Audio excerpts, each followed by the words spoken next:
Welcome to tarot divine messages. Dear viewers, archangel Michael ఏం చెప్తున్నారంటే, మీరు టైం స్పెండ్ చేయండి సెల్ఫ్ డిస్కవర్ చేయడంలో, మీ సెల్ఫ్ వర్త్ తెలుసుకోవడంలో, అలాగే స్పిరిచువల్ యాక్టివిటీస్ని తెలుసుకోవడంలో కొంచెం టైంని కేటాయించండి. డైలీ మీకున్న టైంలో కొంచెం టైంని కేటాయించండి. దాని ద్వారా మీ చుట్టూ ఉన్న చాలా ఇంపాక్ట్ అనేది, స్ట్రెస్ అనేది తగ్గుతుంది అని చెప్తున్నారు. ఏంటి ఆ ఇంపాక్ట్ అండ్ ఎలా స్పిరిచువల్ అవేకనింగ్ చేయాలి, అలాగే ఏ విధంగా వాళ్ళ సెల్ఫ్ డిస్కవరీ ఏ విధంగా చేయాలి, అలా స్పిరిచువల్ అవేకనింగ్ అంటే ఏంటి అండ్ స్పిరిచువల్ టీచింగ్ అనేది ఎలా చేయాలి అనేది వీడియో ద్వారా చూద్దామండి. ఏంజల్స్ ప్లీజ్ చెప్పండి, ఆర్కేంజల్ మైకేల్ మన ఏంజల్ ఎవరైతే ఉన్నారో ఏం చెప్తున్నారు? మీ విషయంలో దారిని చూస్తున్నారంటండి, కొలాబరేట్ అయ్యి దారిని చూస్తున్నారంట. ఎస్, మీ ఎనర్జీ ఏంటి, మీ చుట్టూ ఉన్న ఎనర్జీ ఏంటి, మీకు ఫ్యూచర్లో ఎలాంటి ప్రాబ్లమ్స్ వస్తాయి, అండ్ పాస్ట్ జన్మ ఏంటి, ప్రజెంట్ ఏంటి, ఫ్యూచర్ ఏంటి, అన్నీ కూడా మన చుట్టూ ఉన్న చాలా యానిమల్స్కి, ఏంజల్స్కి, నేచర్కి, అందరికీ తెలుస్తాయి తెలుసా, మనకి తప్ప.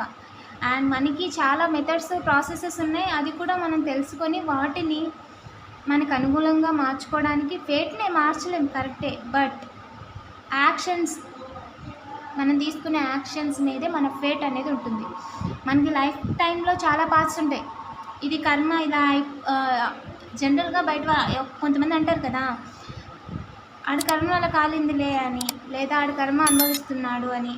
ఎందుకు అనుభవించాల్సి వచ్చింది? తను తప్పు చేశాడు కాబట్టి అనుభవించాల్సి వచ్చింది. ఆ తప్పు తను తెలిసి చేసి ఉంటే తను చేయకుండా కూడా ఉండగలదు కదా.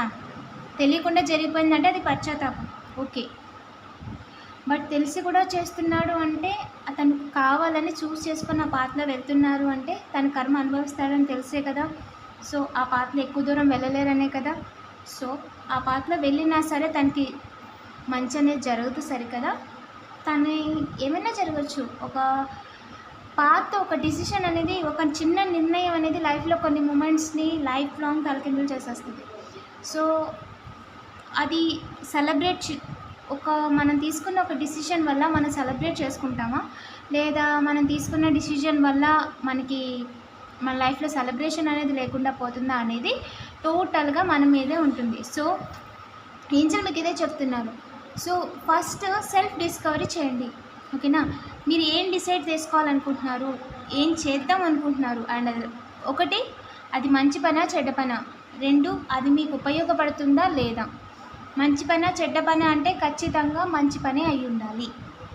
మంచి పని అయితే మాత్రమే మీరు జీవితకాలం దాన్ని కంటిన్యూ చేయగలరు. అండ్ ఒకవేళ చెడ్డ పని చూస్ చేసుకున్నా, అది అప్పటికి జరిగిన దాని ప్రతిఫలం అనేది చాలా లాంగ్ టర్మ్ ఉంటుంది. ఇంకెప్పటికీ కూడా ఒక చిన్న మిస్టేక్, ఒక రాంగ్ స్టెప్ అనేది లైఫ్లో తీసుకొని లైఫ్లో తలకిందులు అయిపోయిన వాళ్ళు ఎంతోమంది ఉన్నారు. కాబట్టి తెలిసి ఏ తప్పు చేయొద్దు. తప్పంటే మీ వల్ల ఇంకొకరు ఇబ్బంది పడకూడదు, మీ వల్ల ఇంకొకరికి నష్టం జరగకూడదు, ఓకేనా. తను ఎలా తెలుసుకోవాలి ఏంజిల్?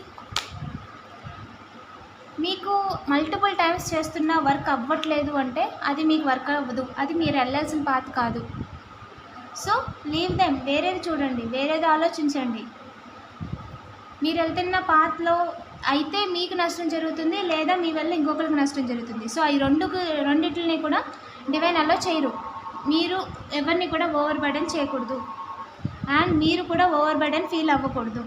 సో అలాంటిది ఏదైనా సరే మీకు స్ట్రెస్ లేనిది ఇంకొకరికి స్ట్రెస్ చేయలేంది, ఓకేనా. సో అలాంటి పాత్ని చూస్ చేసుకోండి, ఆలోచించుకోండి, ఓకేనా. ఇంకా చెప్పండి ఏంజల్. అండ్ మీరు చెప్తున్న విషయంలో కావచ్చు, నేర్చుకుంటున్న విషయంలో కావచ్చు, హ్యాపీ ఎండింగ్ పక్కా అండి. మీరు చాలామంది, అండ్ ఎవరైతే మన వ్యూయర్స్ ఉన్నారో వాళ్ళు చాలామంది నేర్చుకుంటున్నారు, అండ్ చాలామంది టీచర్స్ ఉన్నారు, చాలామంది ఇంకొకరు చెప్తున్నారు, సేల్స్ చేసేవాళ్ళు ఉన్నారు, మార్కెటింగ్ చేసేవాళ్ళు ఉన్నారు, షాపులు పెట్టుకొని బిజినెస్ చేసేవాళ్ళు ఉన్నారు. వాళ్ళు ఏదైతే మాట్లాడుతున్నారో, ఏదైతే ఎక్స్ప్రెస్ చేస్తున్నారో దాంట్లో వాళ్ళు ఒక లైట్ని చూస్తున్నారు. ఆల్రెడీ పర్ఫెక్ట్గా కమ్యూనికేట్ చేయగలుగుతున్నారు, వాళ్ళు అనుకుంది చేయగలుగుతున్నారు. So work on that. దాంట్లో మీకు మనీ వస్తుంది. మీరు ఏదైతే ప్రజెంట్ చేస్తున్నారో దాంట్లో మనీ వస్తుంది. నేను టీచింగ్ చేస్తున్నాను, రీడింగ్స్ చేస్తున్నాను, టీచింగ్ అంటే కోర్సెస్ నేర్పిస్తున్నాను. క్లయింట్స్ వచ్చినప్పుడు వాళ్ళకి ఆన్సర్స్ చెప్తున్నాను.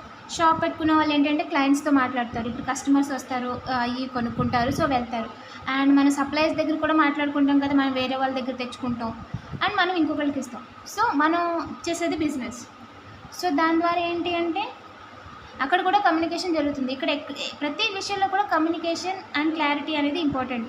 సో కమ్యూనికేషన్ క్లారిటీ అనేది మిస్ అయిన కాడ రిలేషన్ అనేది లాంగ్ టర్మ్ ఉండదు.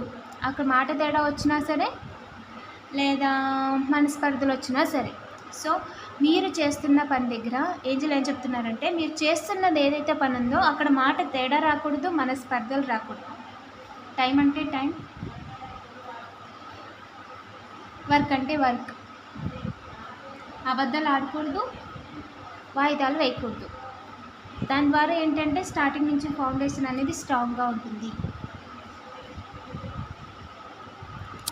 అండ్ మీకు త్వరలోనే ఒక అవకాశం అనేది రాబోతుందంటండి, ఆపర్చునిటీ. సో ఆ విషయంలో మీకు ఆఫర్ ఇచ్చి ఎవరు కూడా మిమ్మల్ని ఇబ్బంది పెట్టలేరు. అలాగే మీకు రావాల్సిన స్టెబిలిటీని వాళ్ళు తప్పించలేరు. ఓకేనా? మీకు ఏదో ఒక ఆఫర్ ఇచ్చి దాని ద్వారా ఏంటి అంటే వాళ్ళు సెటిల్ అయిపోదాం అనుకుంటున్నారంట, మీరు చేస్తున్న పనిని తలకిందులుగా చేసేద్దాం అనుకుంటున్నారంట. అది జరగదండి, వాళ్ళకి అసలు అవకాశమే లేదు, మీరు కూడా ఇవ్వద్దు అని చెప్పి ఏంజల్స్ చెప్తున్నారు. So keep on high. మీ యొక్క వైబ్రేషన్ ఎప్పుడు హైలోనే ఉంచుకోండి.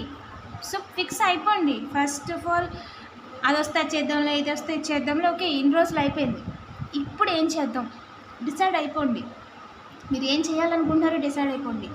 ఆ విషయంలో ఏమేం చేయగలరో డిసైడ్ అయిపోండి. స్టార్ట్ చేసేయండి. కొద్దో గొప్ప ప్రతిరోజు ఒక గంట అయితే ఖచ్చితంగా ఉంటుందిగా. గంట సేపు అయితే మనం ఖాళీగానే ఉంటాం కదా. సో గంట సేపు ఆలోచించండి, ఏం చేయాలి, ఎలా చేయాలి. యూట్యూబ్లో బోల్డెన్ వీడియోస్ ఉన్నాయి. ఇది ఎవరి దగ్గరైనా తెలిసిన వాళ్ళ దగ్గర అడుగుతారా? బిజినెస్ ఐడియాలు ఎవరిని అడగండి, ఎందుకంటే వాళ్ళు చెప్పరు. అడిగినా మీకు లాభం వస్తుందంటే ఎంత ఫ్రెండ్స్ అయినా సరే వాళ్ళు మీకు చెప్పరు. మీరు అప్పులో ఉన్నారంటే వాళ్ళు డబ్బులు ఇవ్వరు. అవసరంలో ఉన్నారంటే అసలు కనిపించరు. సో మీ చుట్టూ ఉన్న వాళ్ళని అసలు సపోర్ట్ చేయమని మాత్రం ఎప్పటికీ అడగొద్దు. ఇది ఒకటి గుర్తుపెట్టుకోండి. మీ చుట్టూ ఉన్నా సరే ఎవరు లేనట్టే అర్థం. మీకు మీరే సంపాదించుకోవాలి, మీ ఇంట్లో వాళ్ళే మీకు ఇవ్వాలి. లేదా మీరు సంపాదించి మీ ఇంట్లో వాళ్ళకి మీరే ఇవ్వాలి, ఎవరు ఇవ్వరు.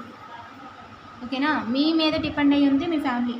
మీ ఫ్యామిలీ మీద డిపెండ్ అయ్యి ఉన్నోళ్ళు మీరు. ఇక్కడ ఫ్యామిలీలో అందరూ డిపెండ్ అయ్యి ఉన్నోళ్ళే.